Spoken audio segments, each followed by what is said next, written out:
Nagercoil junction സ്റ്റേഷനിൽ നിന്ന് നാഗർകോവിൽ ടൗണിലേക്ക് ഡബിളിംഗ് നടക്കാൻ ഉള്ള സ്ഥലമാണ് ഈ കാണുന്നത്. ഈ കാണുന്ന സ്ട്രക്ചറൊക്കെ ഇരിക്കുന്ന സ്ഥലത്തൊക്കെ പുതിയ ലൈൻ വരേണ്ട സ്ഥലങ്ങളാണ്. അപ്പോൾ നമ്മുടെ ഡബിളിംഗ് നടത്തിയിരിക്കുന്നത് ആ കാണുന്ന കുറച്ച് മുന്നിലായിട്ട് കാണുന്ന ആ പാലത്തിനടുത്ത് വരെയാണ് ഡബിളിംഗ് ഓൾറെഡി കംപ്ലീറ്റ് ചെയ്തിരിക്കുന്നത്. ആ പാലം തൊട്ടിങ്ങോട്ട് നിങ്ങൾക്ക് കാണാം പുതിയ പോസ്റ്റുകളൊക്കെ ഇട്ടിട്ടുണ്ട്. ലൈൻ വലിച്ചിട്ടില്ല. ടവറൊക്കെ വന്നിട്ടുണ്ട്. അപ്പോൾ കണ്ടക്ടർ വലിക്കാനുണ്ട്. ഇനി ബല്ലാസ്റ്റ് ഫില്ല് ചെയ്ത് പുതിയ ട്രാക്കൊക്കെ ഇടാനുണ്ട്. അപ്പോൾ അതിൻ്റെ വർക്കുകൾ ഇവിടെ പുരോഗമിച്ചുകൊണ്ടിരിക്കുകയാണ്. നാഗർകോവിൽ യാർഡിൽ പുതിയ പ്ലാറ്റ്ഫോമുകൾ വരുന്ന കൂട്ടത്തിലായിരിക്കും ഇതിൻ്റെയും വർക്കുകൾ തീർക്കുക എന്ന് തോന്നുന്നു. ഇതിപ്പോൾ നമ്മൾ തിരുനെൽവേലി സൈഡിൽ നിന്നുള്ള ലൈനിൽ നിന്ന് നാഗർകോവിൽ തിരുവനന്തപുരം ലൈനിലേക്ക് നമ്മൾ സ്വിച്ച് ചെയ്യുകയാണ്. അതാണ് ആദ്യത്തെ സ്വിച്ചിങ്.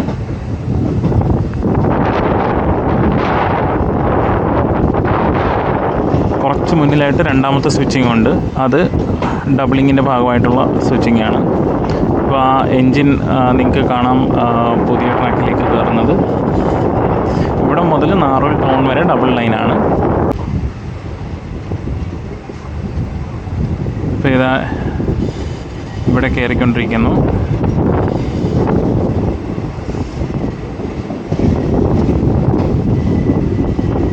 ഇത് ഒഴുകിനശ്ശേരി എന്ന് പറയുന്ന സ്ഥലമാണിത്. മോളിൽ കൂടെ കാണുന്ന പാലം എന്ന് പറയുന്നത് റോഡ് ബ്രിഡ്ജ് തിരുനെൽവേലിക്കുള്ളതാണ്. നാഗർകോവിലിൽ നിന്ന് തിരുനെൽവേലിക്ക് പോകുന്ന ആദ്യത്തെ പാലം അതാണ് ഒഴുകിനശ്ശേരി പാലം. അവിടെയും പുതിയ പാലം നിർമ്മാണം നടന്നുകൊണ്ടിരിക്കുകയാണ്. ഓവർബ്രിഡ്ജ് പുതിയ നിർമ്മാണം നടന്നുകൊണ്ടിരിക്കുകയാണ്.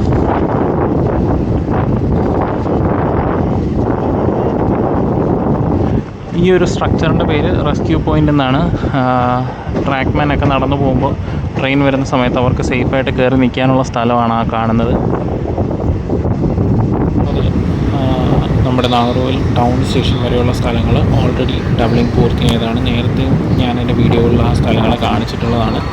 ഡബിളിംഗ് അപ്ഡേറ്റ് ആയതുകൊണ്ട് തന്നെ നാഗർകോവിൽ ടൗൺ സ്റ്റേഷന് ശേഷം തുടങ്ങാം എന്ന് വിചാരിച്ചു.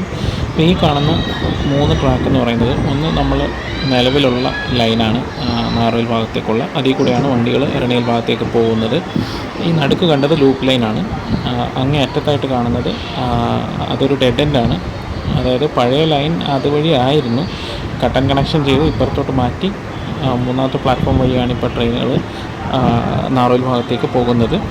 ഈ ലൈൻ ഇപ്പോൾ ഒരു ഡെഡ് ലൈനായിട്ട് കിടക്കുകയാണ്. അത് സ്റ്റേബിളിങ്ങിന് വേണ്ടിയിട്ട് കോച്ചസ് കൊണ്ടുവന്ന് നാഗർകോവിൽ ഭാഗത്തുനിന്ന് കോച്ചുകൾ കൊണ്ടുവന്ന് സ്റ്റേബിളിങ് ചെയ്യാൻ വേണ്ടി മാത്രം ഉപയോഗിക്കാൻ പറ്റും. അല്ലാതെ പ്രത്യേകിച്ച് ആ ലൈൻ കൊണ്ട് ഗുണമില്ല. കുറച്ച് കഴിയുമ്പോഴത്തേക്കും അത് തീരും. കട്ട് ചെയ്ത് നിർത്തിയിരിക്കുകയാണ്. നിലവിൽ നാഗർകോവിൽ ടൗൺ സ്റ്റേഷൻ വരെ ഡബിളിംഗ് ആയി എന്ന് പറഞ്ഞാലും ആ ഒരു ഡബിളിംഗ് നടന്നു എന്ന് പറയുന്നതിൻ്റെ ഗുണം യാത്രക്കാർക്ക് കിട്ടി തുടങ്ങിയിട്ടില്ല. കാരണം നമ്മൾ ജംഗ്ഷനിൽ നിന്ന് സ്റ്റാർട്ട് ചെയ്ത് ലൂപ്പെല്ലാം മാറി മെയിൻ ലൈൻ കയറി ഒന്ന് സ്പീഡ് പിടിക്കുമ്പോഴത്തേക്കും തന്നെ നമ്മുടെ ആദ്യത്തെ സ്വിച്ചിങ്, അതായത് ബൈപ്പാസ് ക്യാബിൻ കഴിഞ്ഞിട്ടുള്ള ആദ്യത്തെ സ്വിച്ചിങ് എത്തും. അത് കഴിഞ്ഞിട്ട് ആ സ്വിച്ചിങ് കഴിഞ്ഞ് ഫുൾ റേക്ക് പുതിയ ലൈനിലേക്ക് കയറി ഒന്ന് സ്പീഡ് പിടിക്കുമ്പോഴത്തേക്കും നാഗർകോവിൽ ടൗണിൻ്റെ ഹോം സിഗ്നലെത്തും. അപ്പോൾ പിന്നെയും സ്പീഡ് താത്തേ പറ്റും. കാരണം അവിടെ നമുക്ക് ലൂപ്പ് കയറി വേണം സ്റ്റേഷൻ വഴി എരണിയൽ ഭാഗത്തേക്ക് നീങ്ങാനായിട്ട്. 1ാമത്തെ പ്ലാറ്റ്ഫോമിലാണ് മെയിൻ ലൈൻ. അങ്ങോട്ട് നമുക്ക് കയറാൻ പറ്റത്തില്ല. അപ്പോൾ അതുകൊണ്ട് എന്താണ് പ്രശ്നം എന്ന് വെച്ചാൽ നേരെ നമ്മൾ ലൂപ്പ് വഴി കയറുന്നത് കൊണ്ട് തന്നെ അവിടെ വീണ്ടും സ്പീഡ് റെസ്ട്രിക്ഷൻ. പ്ലാറ്റ്ഫോം കഴിഞ്ഞിട്ട് അടുത്ത് നമ്മൾ എരണിയൽ ഭാഗത്തേക്കുള്ള പഴയ ലൈനിലോട്ട് കയറാനായിട്ട് വീണ്ടും സ്പീഡ് റെസ്ട്രിക്ഷൻ. അപ്പോൾ ഇതെല്ലാം കഴിഞ്ഞ് ഒരു റേക്ക് വെളിയിൽ വരുമ്പോഴത്തേക്ക് ഏകദേശം 20 മിനിറ്റോളം കഴിഞ്ഞിട്ടുണ്ടാവും. 20 മിനിറ്റ് ചുരുങ്ങിയത് വേണം നമുക്ക് ഒരു ചെറിയ റേക്കിന് കടന്നു പോയി കിട്ടാൻ. അപ്പോൾ അങ്ങനെ നമുക്ക് ആ ഒരു ഡബിളിങ്ങിൻ്റെ ആ ഒരു ഗുണം നമുക്കിതുവരെ കിട്ടിയിട്ടില്ല. പക്ഷേ എരണിയിൽ വരെ ഡബിൾ ആകുമ്പോഴത്തേക്കും ഇത് ചെറിയ പ്രശ്നമെല്ലാം മാറുന്നതായിരിക്കും. നിങ്ങൾക്ക് കാണാം ഇവിടെ വരെ ഈ പുതിയ ട്രാക്ക് നിലവിൽ ഇട്ടിട്ടുള്ളൂ. ഇതിനപ്പുറത്തേക്ക് പുതിയ ട്രാക്ക് ഇട്ടിട്ടില്ല. ഇവിടെ വെച്ച് ട്രാക്കിനെ കട്ട് ചെയ്ത് നിർത്തിയിരിക്കുകയാണ്. അപ്പോൾ അത് കഴിഞ്ഞ് അങ്ങോട്ടുള്ള വർക്കുകളാണ് ഇപ്പോൾ നടന്നുകൊണ്ടിരിക്കുന്നത്. നമ്മുടെ എറണാകുളം ഭാഗത്തേക്ക് വർക്കുകൾ നടക്കുന്നുണ്ട്. ഇവിടുന്ന് അങ്ങോട്ടേക്ക് ട്രാക്കുകളൊക്കെ ചില സ്ഥലങ്ങളിൽ പോസ്റ്റുകൾ വെച്ചിട്ടുണ്ട്. ചില സ്ഥലങ്ങളിൽ ട്രാക്ക് ലെവലിംഗ് വർക്കുകൾ നടക്കുകയാണ്. അങ്ങനെ ഒരുപാട് വർക്കുകൾ ഇപ്പോൾ നടക്കുന്നുണ്ട്. ഇപ്പോൾ നമ്മൾ നാഗർകോവിൽ ടൗൺ സ്റ്റേഷൻ പിന്നിട്ട് എരണിയൽ ഭാഗത്തേക്ക് പഴയ ലൈനിലൂടെ നീങ്ങിക്കൊണ്ടിരിക്കുകയാണ്. പുതിയ ലൈനിന് വേണ്ടിയിട്ടുള്ള ജോലികൾ നടക്കുന്നത് നിങ്ങൾക്ക് കാണാം. ചില സ്ഥലങ്ങളിൽ ലെവലിംഗ് വർക്കുകൾ, ഇവിടെ ഇപ്പം ടവറുകളൊക്കെ സ്ഥാപിച്ച് തുടങ്ങിയിട്ടുണ്ട്. അപ്പോൾ ഇനി പതുക്കെ ഇലക്ട്രിക് ലൈനൊക്കെ ഈ വഴി വലിച്ച് നമ്മുടെ ബലാസ്റ്റൊക്കെ നിറച്ച് പുതിയ ട്രാക്കുകളൊക്കെ ഇട്ട് വർക്കുകൾ മാർച്ച് മാസത്തോടു കൂടി തീരുമെന്നാണ് അറിയാൻ കഴിയുന്നത്. മാർച്ചാണ് നിലവിലെ ടാർഗറ്റ്. പക്ഷേ എത്രത്തോളം നീണ്ടുപോകും, എത്രത്തോളം നേരത്തെ തീരും എന്ന് കൃത്യമായി അറിയില്ല. പിന്നെ ചില സ്ഥലങ്ങളിൽ ലെവൽ ക്രോസൊക്കെ നമ്മുടെ ഇപ്പോൾ ഉള്ള ട്രാക്കിൻ്റെ പൊസിഷനിൽ തന്നെ ഇരിക്കുന്നുണ്ട്. അതൊക്കെ മാറ്റി സ്ഥാപിക്കേണ്ടതായിട്ടുണ്ട്. ഇവിടെ തന്നെ നിങ്ങൾക്കിപ്പോൾ കാണാം, ലെവൽ ക്രോസിൻ്റെ റൂമുകളൊക്കെ പൊളിച്ചുകൊണ്ടിരിക്കുകയാണ്. പുതിയ റൂമുകൾ ഓൾറെഡി മറുവശത്ത് ചെയ്തിട്ടുണ്ടായിരിക്കും. അപ്പോൾ അങ്ങനെയുള്ള പ്രവൃത്തികളും ഇവിടങ്ങളിൽ നടക്കുന്നുണ്ട്. നമുക്ക് വളരെയധികം ഗുണകരമായ ഒരു മാറ്റമായിരിക്കും ഈ പാതയിലെ ഡബിളിംഗ് എന്ന് പറയുന്നത്.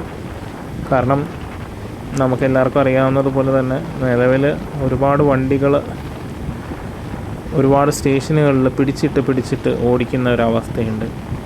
അതിനൊക്കെ ഒരു മാറ്റം വരും. ഇപ്പോൾ ഈ കാണുന്ന ലെവൽ ക്രോസും പുതിയ പാതയുടെ അതേ അലൈൻമെൻറ്റിലാണ് ഇരിക്കുന്നത്. അപ്പോൾ അതും പൊളിച്ചു മാറ്റി പുതുതായിട്ട് നിർമ്മിക്കേണ്ടതുണ്ട്. ഇതൊരു മേൽപ്പാലമാണ്. നമ്മുടെ NH66, അതായത് കന്യാകുമാരി നാഗർകോവിൽ ഭാഗത്ത് നിന്ന് തിരുവനന്തപുരത്തേക്ക് പോകുന്ന NHൻ്റെ പാലമാണ്. റോഡ് നമ്മുടെ റെയിൽവേ ലൈനിന് മുകളിൽ കൂടെയാണ് പോകുന്നത്. സ്ഥലം ഏകദേശം പാർവതീപുരം കഴിഞ്ഞിട്ടുള്ള സ്ഥലമാണ്. ഒരുപാട് എൻജിനീയറിംഗ് കോളേജൊക്കെ സ്ഥിതി ചെയ്യുന്ന ഒരു സ്ഥലമാണിത്. വിരാണിയാളൂർ സ്റ്റേഷനാണ് അടുത്ത് വരുന്നത്. ഇപ്പോൾ ഈ വിരാണിയാളൂർ സ്റ്റേഷന് ചുറ്റിപ്പറ്റി ഒരുപാട് കോളേജുകൾ, എൻജിനീയറിംഗിന് മാത്രമല്ല മെഡിക്കൽ, നഴ്സിംഗ്, അതേപോലെ ആർട്സ് കോളേജുകളൊക്കെ ഉണ്ട്. പക്ഷെ ഒരുപാട് വണ്ടികൾക്കൊന്നും അവിടെ സ്റ്റോപ്പില്ല. അത്യാവശ്യം പാസഞ്ചേഴ്സ് മാത്രം നിർത്തുന്നൊരു സ്റ്റേഷനാണ് വിരാണിയാളൂർ. ജസ്റ്റ് ഒരു ഹോൾട്ട് സ്റ്റേഷനാണ്, ബ്ലോക്ക് സ്റ്റേഷനല്ല. ഹോൾട്ട് സ്റ്റേഷൻ എന്ന് ഉദ്ദേശിക്കുന്നത് ഇപ്പോൾ ഒരു സ്റ്റേഷൻ, അവിടെ ടിക്കറ്റിംഗ് സംവിധാനം ഉണ്ടാവും, സിഗ്നലുകൾ ഉണ്ടാവില്ല, സ്റ്റേഷൻ മാസ്റ്റർ ഉണ്ടാവില്ല, ട്രെയിനുകൾ വന്ന് നിൽക്കുന്നു, 1 മിനിറ്റ് സ്റ്റോപ്പ് കഴിയുമ്പോൾ പുറപ്പെട്ടു പോകുന്നു. അതേപോലെ ബ്ലോക്ക് സ്റ്റേഷൻ എന്ന് പറയുമ്പോഴത്തേക്കും അവിടെ സിഗ്നലിംഗ് സംവിധാനങ്ങളുണ്ടാവും, അവിടെ ഒരു സ്റ്റേഷൻ മാസ്റ്റർ ഉണ്ടാവും. അപ്പോൾ സ്റ്റേഷൻ മാസ്റ്റർ സിഗ്നൽ നൽകുന്ന മുറയ്ക്ക് ആ സ്റ്റേഷനിൽ നിന്ന് ട്രെയിനിന് പുറപ്പെടാൻ പറ്റും. വന്ന് കയറാനും അതുപോലെ തന്നെ സ്റ്റേഷനിലേക്ക് വന്ന് കയറാനുള്ള സിഗ്നലും ട്രെയിനിന് ലഭിക്കേണ്ടതുണ്ട്. ഹോൾട്ട് സ്റ്റേഷനിൽ അങ്ങനെയുള്ള സംഗതികളൊന്നുമില്ല. ബ്ലോക്ക് സ്റ്റേഷനിൽ ഇതുപോലുള്ള സിഗ്നൽ സംവിധാനങ്ങൾ അതേപോലെ തന്നെ SM ഒക്കെ ഉണ്ടായിരിക്കും.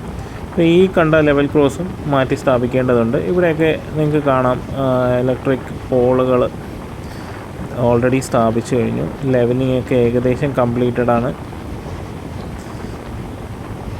നമ്മൾ വിരാണിയാളൂർ സ്റ്റേഷനിലേക്ക് അടുത്തുകൊണ്ടിരിക്കുകയാണ്. ഈ ഒരു വളവ് തിരിഞ്ഞ് ഒരു ലെവൽ ക്രോസും കൂടെ കഴിയുമ്പോഴത്തേക്കും നമ്മുടെ വിരാണിയാളൂർ സ്റ്റേഷനാണ്.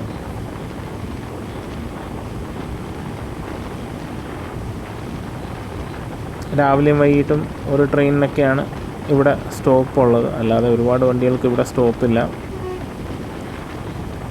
ഞാനിപ്പോൾ ട്രാവൽ ചെയ്യുന്നത് നമ്മുടെ ട്രിവാൻഡ്രം ഇൻ്റർസിറ്റിയാണ്. അതിന് നമ്മുടെ നാഗർകോവിൽ തിരുവനന്തപുരം റൂട്ടിൽ ആകെ സ്റ്റോപ്പുള്ളതെന്ന് പറയുന്നത് കുഴിത്തുറ സ്റ്റേഷനിലാണ്, വേറെ എങ്ങും സ്റ്റോപ്പില്ല. അപ്പോൾ ഈ കാണുന്നതാണ് വിരാണിയാളൂർ സ്റ്റേഷൻ. ഇവിടെ നിങ്ങൾക്ക് കാണാം, ഈ നിലവിലുള്ള പ്ലാറ്റ്ഫോം നിന്ന് ഇച്ചിരി മാറിയാണ് കൺസ്ട്രക്ഷൻ നടക്കുന്നത്. അതായത് ഈ പഴയ പ്ലാറ്റ്ഫോം നിൽക്കുന്ന സ്ഥലത്ത് പുതിയ ട്രാക്ക് വരികയും അതിനപ്പുറത്തായിട്ട് പ്ലാറ്റ്ഫോം ഓൾറെഡി പണിത് വെച്ചിട്ടുമുണ്ട്. അപ്പോൾ നിലവിൽ പുതിയ ട്രാക്ക് വരുന്നത് ആ പഴയ പ്ലാറ്റ്ഫോമുള്ള സ്ഥലത്തായിരിക്കും. ഇവിടം കഴിഞ്ഞാൽ പിന്നീട് കുറച്ച് ലെവൽ ക്രോസുകളൊക്കെ കഴിഞ്ഞിട്ട് ഒരു പുഴയ്ക്ക് കുറുകെയുള്ള ഒരു പാലമൊക്കെ കഴിഞ്ഞിട്ടായിരിക്കും നമ്മുടെ എരണിയൽ സ്റ്റേഷൻ വരുന്നത്. എരണിയൽ സ്റ്റേഷനെ പറ്റി പറയുമ്പോൾ അത്യാവശ്യം എക്സ്പ്രസ് വണ്ടികൾക്കൊക്കെ സ്റ്റോപ്പുണ്ട്. പിന്നെ നമ്മുടെ അനന്തപുരിക്ക് സ്റ്റോപ്പുണ്ട്. ബ്ലോക്ക് സ്റ്റേഷനാണ്. നിലവിലെ ഡിസൈൻ അനുസരിച്ച് 2 മെയിൻ ലൈനും കുറേ ലൂപ്പ് ലൈനും ഉണ്ട്. ലൂപ്പ് ലൈൻ ഒരു സൈഡിലായിട്ടായിരിക്കും, അതായത് തിരുവനന്തപുരത്ത് നിന്ന് നാറോയിൽ പോകുന്ന ലൈനിന് സമീപത്തായിരിക്കും ലൂപ്പ് ലൈനുകളെല്ലാം തന്നെ. അപ്പ് ലൈനിൽ ലൂപ്പ് ലൈനുകൾ ഉണ്ടാവില്ല. ഇവിടെയൊക്കെ നിങ്ങൾക്ക് കാണാം പുതിയ പാലങ്ങളൊക്കെ സെറ്റ് ചെയ്ത് കഴിഞ്ഞു ഓൾറെഡി. അതായത് ട്രെയിനുകൾക്ക് അടിയിൽ കൂടി കടന്നു പോകാനുള്ള സ്ഥലം വിട്ടിട്ട് പുതുതായി നിർമ്മിച്ച പാലങ്ങളും നിങ്ങൾക്ക് ഇവിടെ കാണാം. അതുപോലെ ഞാനിപ്പോൾ യാത്ര ചെയ്യുന്ന വണ്ടി നേരത്തെ പറഞ്ഞതുപോലെ ട്രിച്ചി തിരുവനന്തപുരം ഇൻ്റർസിറ്റിയാണ്. നമ്മുടെ ഗുരുവായൂർ ഇൻ്റർസിറ്റി ആയിട്ട് റേറ്റ് ഷെയറിംഗ് ഉള്ള വണ്ടിയാണ്. അപ്പോൾ സൂപ്പർ ഫാസ്റ്റാണ്. ഒരു ഡേ ടൈം റണ്ണിങ് വണ്ടിയാണ്. AC ചെയർ കാറ്, അതേപോലെ സെക്കൻഡ് സിറ്റിങ് ഒക്കെയാണ് ഈ വണ്ടിയിൽ ഉള്ളത്. അല്ലാതെ കുറച്ച് അൺറിസർവ്ഡ് കമ്പാർട്ട്മെൻറ്റുകളും ഉണ്ട്. അപ്പോൾ ഇതൊരു ഡെയിലി റണ്ണിങ് ട്രെയിനാണ്. നമ്മുടെ ഗുരുവായൂർ ഇൻ്റർസിറ്റി ഗുരുവായൂരിൽ നിന്ന് വെളുപ്പിനെ പുറപ്പെട്ട് തിരുവനന്തപുരത്ത് വരികയും അവിടുന്ന് ഒരു 1.5-1.5 മണിക്കൂറിന് ശേഷം 11:35 തിരുവനന്തപുരത്തു നിന്ന് പുറപ്പെട്ട് രാത്രി ട്രിച്ചിയിലെത്തുന്നു. ട്രിച്ചിയിൽ നിന്ന് അടുത്ത ദിവസം രാവിലെ ആ വണ്ടി മെയിൻ്റനൻസ് എല്ലാം കഴിഞ്ഞ് തിരുവനന്തപുരത്തേക്ക് പുറപ്പെടുന്നു. തിരുവനന്തപുരത്ത് ഏകദേശം ഒരു 3:15 എത്തി 5:30 ഗുരുവായൂരേക്ക് പുറപ്പെടുന്നു. ഗുരുവായൂരിൽ നിന്ന് അടുത്ത ദിവസം വീണ്ടും പറഞ്ഞതുപോലെ ട്രിച്ചിയിലേക്ക് തിരിച്ചു വരുന്നു, തിരുവനന്തപുരം വഴി. ഇൻ്റർസിറ്റിയും നമ്മുടെ തിരുവനന്തപുരം ട്രിച്ചി സൂപ്പർ ഫാസ്റ്റ്, അങ്ങനെ 2 വണ്ടികൾ ഒന്നിച്ചാണ് ഈ ട്രെയിൻ ഓടുന്നത്. ഈ റേക്ക് വെച്ച് ഓടുന്നത് ട്രിച്ചി ഡിവിഷൻ്റെ വണ്ടിയാണിത്.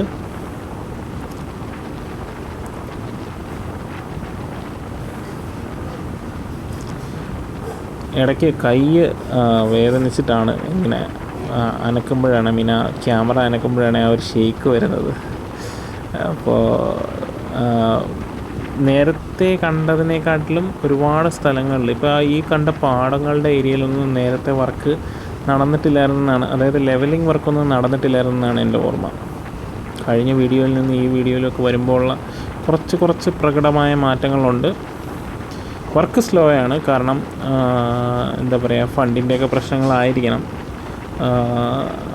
നല്ലൊരു സ്പീഡിൽ വർക്ക് നടക്കുന്നുണ്ടോ, അതുമല്ല എല്ലാ സ്ഥലങ്ങളിലും ഒന്നും വർക്ക് എത്തിയിട്ടുമില്ല. ഇപ്പോൾ കുഴിത്തുറ സ്റ്റേഷനിൽ കുറച്ച് വർക്കുകൾ നടക്കുന്നുണ്ട്, എന്നാൽ കൊഴുത്തറയ്ക്കും എരണിയലിനും ഇടയ്ക്ക് വളരെ കുറച്ച് സ്ഥലങ്ങളിൽ മാത്രമേ വർക്ക് നടക്കുന്നുള്ളൂ. അപ്പോൾ ഇത് മാർച്ചിലെങ്കിലും തീർന്നു കഴിഞ്ഞാൽ നമുക്ക് വളരെ ഗുണമുള്ളൊരു കാര്യമായിരുന്നു. ഇപ്പോൾ നമ്മൾ എരണിയൽ സ്റ്റേഷനിലേക്ക് അടുത്തുകൊണ്ടിരിക്കുകയാണ്. കഴിഞ്ഞ ദിവസങ്ങളിലൊക്കെ പരശുറാം എക്സ്പ്രസ്, പിന്നെ നമ്മുടെ പുനലൂർ മധുരയൊക്കെ ഒന്ന് ക്യാൻസലേഷൻ വന്നിരുന്നു രാത്രി ഓടുന്ന വണ്ടികൾക്ക്. Cancellation means partial termination.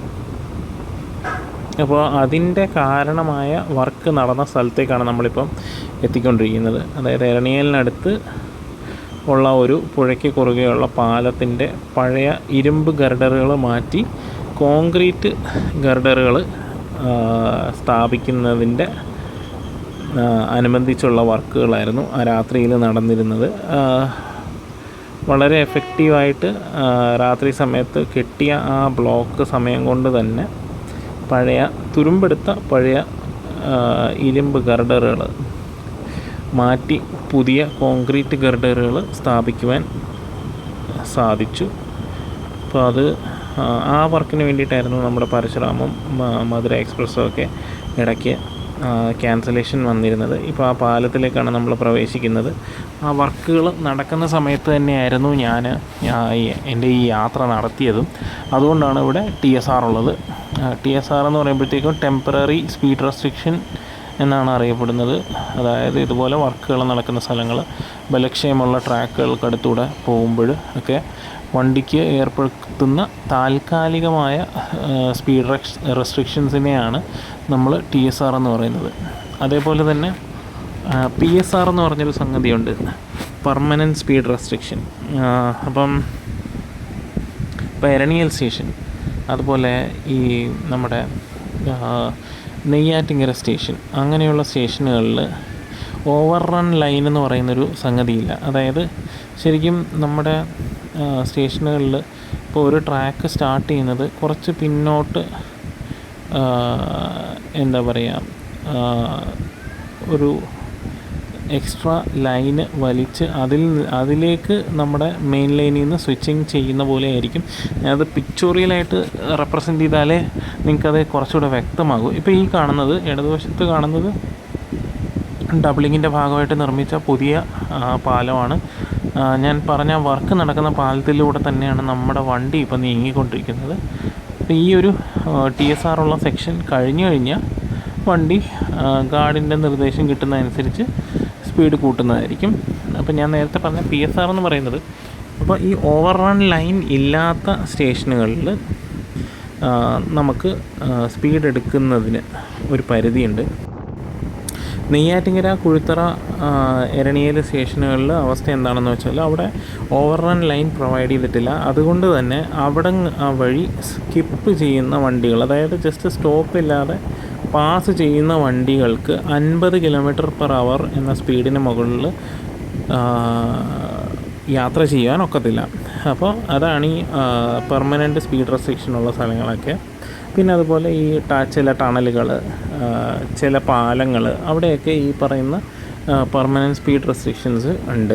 ഇപ്പം നമ്മുടെ ബാലരാമപുരത്തെ ടണലിലെന്ന് പറഞ്ഞാൽ പാസഞ്ചർ വണ്ടികൾക്ക് 15 km/h, അതേപോലെ ഗുഡ്സ് വണ്ടികൾക്ക് 30 km/h പെർമനൻറ്റ് സ്പീഡ് റെസ്ട്രിക്ഷനാണ്. കാരണം അവിടുത്തെ പ്രതലത്തിന് ബലക്കുറവുള്ളത് കൊണ്ട് തന്നെ ട്രാക്കിന് അതിൻ്റേതായ പ്രശ്നങ്ങളുണ്ട്. അപ്പം സ്പീഡിൽ വണ്ടികൾ പോകുമ്പോൾ അപകടങ്ങൾ ഉണ്ടാകാനുള്ള സാധ്യതയുണ്ട്. അതാണ് അവിടെ സ്പീഡ് റെസ്ട്രിക്ഷൻസ് വരാനുള്ള കാരണം. അപ്പോൾ നമ്മൾ നേരത്തെ പറഞ്ഞ പാലങ്ങളൊക്കെ കടന്ന് എരണിയൽ സ്റ്റേഷനിലേക്ക് അടുക്കുകയാണ്. ഇവിടങ്ങളിലൊക്കെ നേരത്തെ നടന്ന അതേ ലെവലിംഗ് വർക്കുകളൊക്കെ തന്നെ നടന്നിട്ടുള്ളൂ. പിന്നീട് കാര്യമായ ഡെവലപ്മെൻറ്റ്സ് വന്നിട്ടില്ല.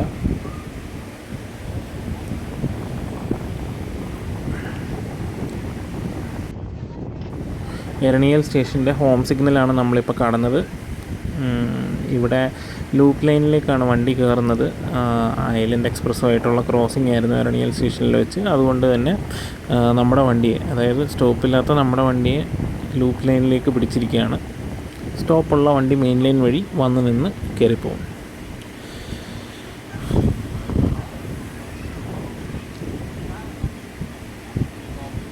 തമിഴ്നാട്ടിൽ താരതമ്യേന സ്ഥലം ഏറ്റെടുക്കലൊക്കെ എളുപ്പമാണ്. നമ്മുടെ കേരളം വെച്ച് നോക്കുമ്പോഴത്തേക്കും അത്ര വലിയ ബുദ്ധിമുട്ടുള്ളൊരു ഇടപാടല്ല അവിടുത്തെ സ്ഥലം എടുക്കൽ. വളരെ ഈസിയാണ് നമ്മുടെ നാട്ടിലെ വെച്ച് കമ്പയർ ചെയ്യുമ്പോൾ. കാരണം അവർക്ക് ലാൻഡ് ഒരുപാടുണ്ട്. ഇപ്പം മാറി താമസിക്കുക എന്ന് പറയുന്നത് പോലും, അതായത് നിലവിലുള്ള സ്ഥലം റെയിൽവേക്ക് കൊടുത്തിട്ട് മാറി താമസിക്കുക എന്ന് പറയുന്നത് പോലും ഇവിടുത്തുകാർക്ക് എളുപ്പമാണ്. കാരണം ഒരുപാട് സ്ഥലം കിടപ്പുള്ളത് കൊണ്ട്. നമ്മുടെ ഇവിടെ അങ്ങനെയല്ല. ജനസാന്ദ്രത വളരെ കൂടിയ മേഖലകളിലാണ് നമ്മുടെ കേരളത്തിലുള്ളത്. അപ്പോൾ സ്ഥലമേറ്റെടുപ്പിന് വരുമ്പോൾ ഒരാളെങ്കിലും എതിര് നിന്നാൽ, ഒരാളെങ്കിലും കേസ് കൊടുത്താൽ അത്രയ്ക്ക് എന്താ പറയുക, ബുദ്ധിമുട്ടുകൾ നേരിടേണ്ടി വരും. ആ പ്രശ്നങ്ങളെല്ലാം ഒന്ന് മാറ്റി തർക്കങ്ങളൊക്കെ പരിഹരിച്ച് സ്ഥലം ഏറ്റെടുത്ത് വരുമ്പോഴത്തേക്കും നല്ല സമയമെടുക്കും. നമ്മുടെ കേരളത്തിൽ പൊതുവെ സ്ഥലം ഏറ്റെടുക്കൽ വളരെ പിന്നിലോട്ടാണെന്നാണ് നമ്മുടെ കേന്ദ്രമന്ത്രിമാരൊക്കെ പറയുന്നത്. കേന്ദ്രമന്ത്രിമാർ എന്ന് പറഞ്ഞാൽ റെയിൽവേ മന്ത്രി തന്നെ പലതവണ പറഞ്ഞിട്ടുണ്ട്. അപ്പോൾ എന്തായാലും സ്ഥലം ഏറ്റെടുത്ത് കൊടുക്കുന്നത് സ്പീഡ് കൂടിക്കഴിഞ്ഞ് കഴിഞ്ഞാൽ പെട്ടെന്ന് തന്നെ വർക്കുകളൊക്കെ നടക്കും.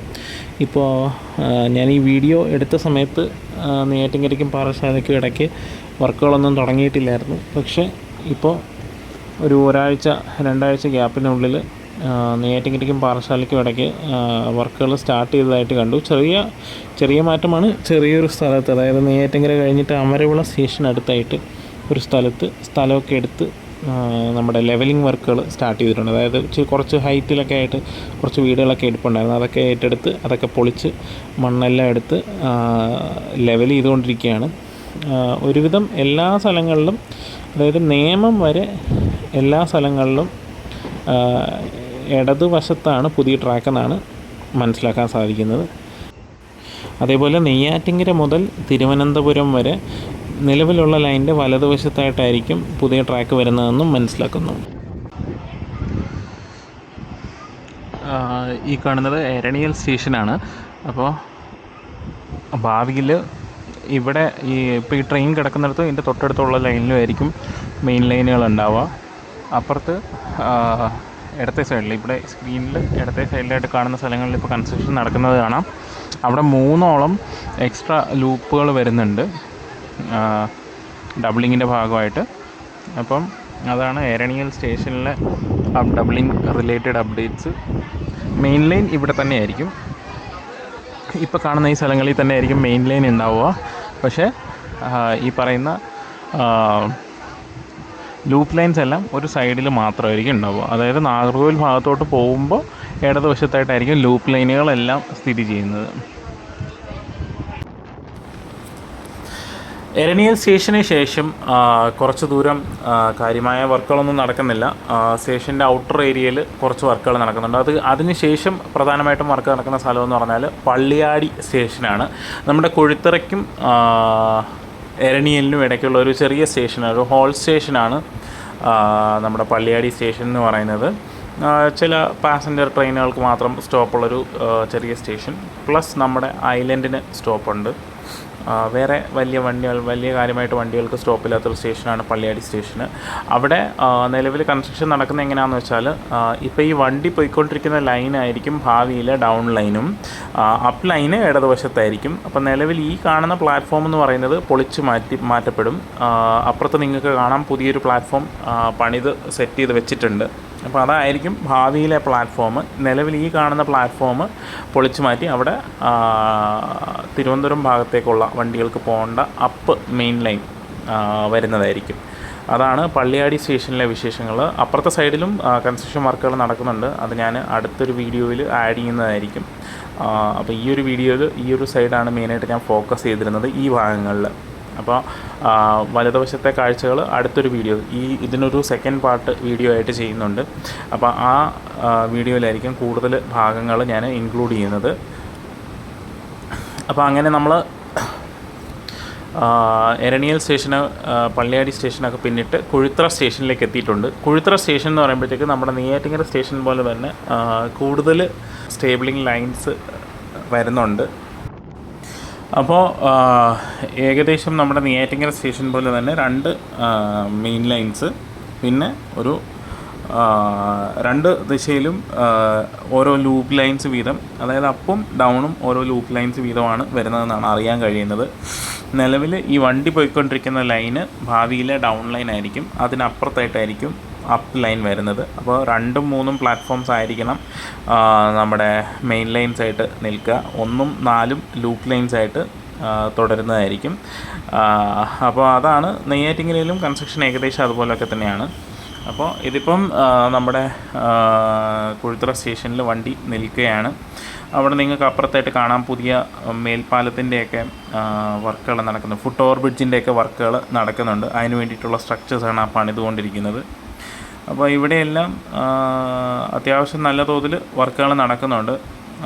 കൊഴുത്തറ എന്ന് പറയുമ്പോഴത്തേക്കും അത്യാവശ്യം പ്രധാനപ്പെട്ട ഒരു സ്റ്റേഷനാണ്. നമ്മുടെ ഇപ്പം ഇൻ്റർസിറ്റി നോക്കിയാൽ പോലും ഇൻ്റർസിറ്റിക്ക് തിരുവനന്തപുരത്തിനും നാറൂരിനും ഇടയ്ക്ക് ഉള്ള ഒരേ ഒരു സ്റ്റോപ്പ് എന്ന് പറയുന്നത് കൊഴുത്തറയാണ്. ഒരുപാട് വണ്ടികൾക്ക് സ്റ്റോപ്പുള്ളൊരു സ്റ്റേഷനാണ്. പ്രധാനപ്പെട്ട ഒരുപാട് സ്ഥലങ്ങളെ കണക്ട് ചെയ്യുന്ന ഒരു സ്ഥലവും കൂടിയാണ് കൊഴുത്തറ എന്ന് പറയുന്നത്. അപ്പോൾ എന്നെ സംബന്ധിച്ചിടത്തോളം എനിക്ക് പോലും എൻ്റെ വീട്ടിൽ നിന്ന് ഒരു 17 കിലോമീറ്ററേ ഉള്ളൂ ഈ പറയുന്ന കൊഴുത്തറ സ്റ്റേഷൻ. അപ്പോൾ എനിക്ക് ഇൻ്റർസിറ്റി യൂസ് ചെയ്യാനായിട്ട് എനിക്ക് തിരുവനന്തപുരം പോകാനായിട്ട് ഒരു 10-40 കിലോമീറ്റർ ഉണ്ട്. പക്ഷേ കൊഴുത്തറ എന്ന് പറയുമ്പോഴത്തേക്ക് നമുക്ക് അടുത്താണ്, 17 കിലോമീറ്റർ പോയാൽ കൊഴുത്തറ എത്തും. അപ്പോൾ നമ്മൾ കൊഴുത്തറ സ്റ്റേഷൻ പിന്നിട്ടു. കൊഴുത്തറ സ്റ്റേഷനിൽ നിന്ന് വണ്ടി പുറപ്പെടുകയാണ്. അപ്പോൾ നിങ്ങൾക്ക് ആ വലതുവശത്ത് നിങ്ങൾക്ക് ശ്രദ്ധിച്ചാൽ മനസ്സിലാവും കൺസ്ട്രക്ഷൻ നല്ല തോതിൽ നടക്കുന്നുണ്ട്. അപ്പോൾ കുറച്ച് മുന്നിലായിട്ട് ഒരു പുതിയ പാലം, അതായത് നമുക്കിവിടെ ഒരു ലെവൽ ക്രോസ് ഉണ്ട്. ഈ കുഴിത്തുറ സ്റ്റേഷൻ തീർന്നാൽ ഉടനെ ഒരു ലെവൽ ക്രോസാണ്, പോയിട്ടുള്ളവർക്കറിയാം. അപ്പോൾ ആ ഒരു ലെവൽ ക്രോസിന് സമീപത്തെല്ലാം നല്ലപോലെ വർക്കുകൾ നടക്കുന്നുണ്ട്. പുതിയൊരു പാലം പോലെ കൺസ്ട്രക്ട് ചെയ്ത് മുന്നോട്ട് പോകുന്നുണ്ട്. അത് നമ്മുടെ ഭാവിയിലെ അപ്പ് ലൈനിന് വേണ്ടിയിട്ടുള്ള പാലമാണ്.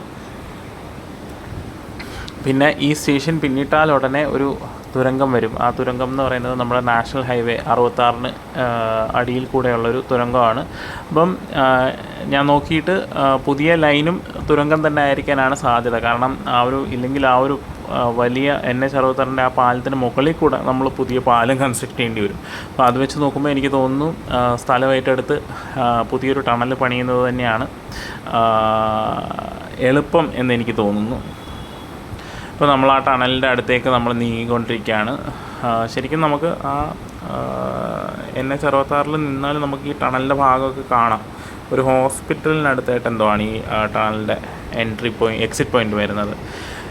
അപ്പോൾ ഇതാണ് ആ ടണൽ. ഈ ടണൽ കഴിഞ്ഞ് ഒരു വളമൊക്കെ കഴിയുമ്പോഴത്തേക്ക് നമ്മുടെ താമരപരണി 6 എത്തുന്നതാണ്. താമരപരണി 6-ന് കുറുകെ പുതിയ പാലം ഓൾറെഡി കൺസ്ട്രക്ട് ചെയ്തിട്ട് വർഷങ്ങളായി. ഏകദേശം എനിക്ക് തോന്നുന്നു ലോക്ക്ഡൗൺ ടൈമിന് മുന്നേ തന്നെ പാലങ്ങൾ കൺസ്ട്രക്ട് ചെയ്ത് വെച്ചിട്ടുണ്ട് ഓൾറെഡി. അവരങ്ങനെ ചെയ്യുന്നതിൻ്റെ കാര്യം എന്താണെന്ന് വെച്ചാൽ ഓരോ വർഷവും നമുക്ക് ഡബിളിംഗ് വർക്കിന് വേണ്ടിയിട്ട് നമ്മുടെ സർക്കാരുകൾ പൈസ അലോട്ട് ചെയ്യും. അപ്പോൾ ആ ഒരു ഫണ്ട് അലോട്ട് ചെയ്യുന്ന ആ ഒരു പർട്ടിക്കുലർ വർഷത്തെ ഫണ്ട് ലാപ്സായി പോകാതിരിക്കാനായിട്ട് അവരെന്ത് ചെയ്യുമെന്ന് വെച്ചാൽ ഇതുപോലെ ഓരോ പാലങ്ങൾ കൺസ്ട്രക്ട് ചെയ്ത് വെക്കും. പാലങ്ങൾ എന്ന് പറയുമ്പോഴത്തേക്ക് നമുക്ക് ഭാവിയിൽ ആവശ്യമുള്ളതാണ്. അപ്പോൾ എന്തായാലും കൺസ്ട്രക്ട് ചെയ്താൽ നഷ്ടമില്ല. അപ്പം മറ്റ് വർക്കുകൾ നടക്കാത്തത് കൊണ്ട് അവർ പാലങ്ങൾ നേരത്തെ കൺസ്ട്രക്ട് ചെയ്ത് വെക്കും. ഇതാണ് ഞാൻ നേരത്തെ പറഞ്ഞ താമരപരണി 6-ന് കുറുകെയുള്ള പാലം എന്ന് പറയുന്നത്. അപ്പോൾ ഈ ഒരു പാലം ഏകദേശം ലോക്ക്ഡൗൺ ടൈമിന് മുന്നേ തന്നെ പണിതതാണ്. പിന്നെ ഇത് അവിടുത്തെ ഒരു റോഡാണ്. ഞാൻ ഈ താമരപരണി 6-ന് അടുത്ത് ഫോട്ടോ എടുക്കാൻ വരുന്ന ഏരിയയാണ് ഇതൊക്കെ. ഇവിടെ നല്ല മനോഹരമായൊരു വളമാണ്. ഇപ്പോൾ ഇച്ചിരി കാട് പിടിച്ചൊക്കെ കിടക്കുമായിരുന്നു. അതൊക്കെ ക്ലിയർ ചെയ്ത് കഴിഞ്ഞ് കഴിഞ്ഞാൽ കാണാൻ നല്ല ഭംഗിയുള്ളൊരു സ്ഥലം തന്നെയാണ്. ഇതിന് ശേഷമാണ് നമ്മുടെ കുഴിത്തുറ വെസ്റ്റ് എന്ന് പറയുന്ന സ്റ്റേഷൻ വരുന്നത്.